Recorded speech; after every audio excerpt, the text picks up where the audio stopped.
توحید کا اظہار، جب تک یہ صحیح طریقے سے نہیں ہوگا ایمان کامل نہیں ہوگا، ایمان کے اجزاء پورے نہیں ہوں گے۔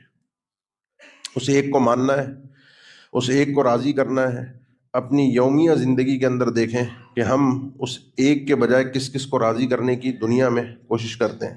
کسی کو برا لگ جائے، کسی کو بھلا لگ جائے، آپ کو پرواہ نہیں ہونی چاہیے۔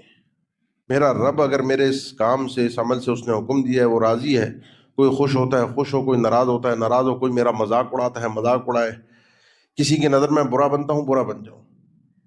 پائچے اوپر رکھنا ہے، عورت کا پردہ کرنا ہے، بے شمار چیزیں ہیں جو رب کے احکامات ہیں، جس میں ہم اس لیے کمی کوتاہی کر جاتے ہیں کہ لوگ کیا کہیں گے، لوگوں کی نظروں میں اچھا بننے کے لیے۔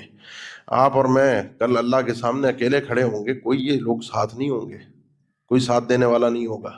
میں اللہ کو پسند آ جاؤں، اس میں میری کامیابی، اور یہی توحید کا ایک بنیادی تقاضا ہے۔ یہ پہلی بات، بنیادی چیز ہے۔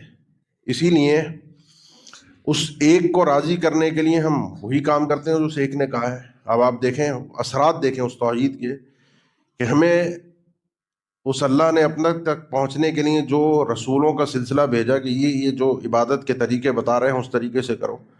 رمضان میں ہم جاگتے ہیں، رات آخری عشرے میں رمضان کے روزے رکھتے ہیں، عید پہ قربانی کرتے ہیں۔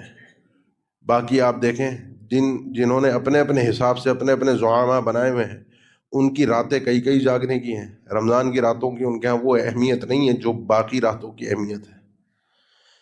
اس قربانی کی وہ اہمیت نہیں ہے، اہمیت تفریح ایک اپنی جگہ پر، اہمیت نہیں ہے جو قربانی وہ کسی اور موقع پر کسی اور کی خوشنودی اور رضا کے لیے کرتے ہیں۔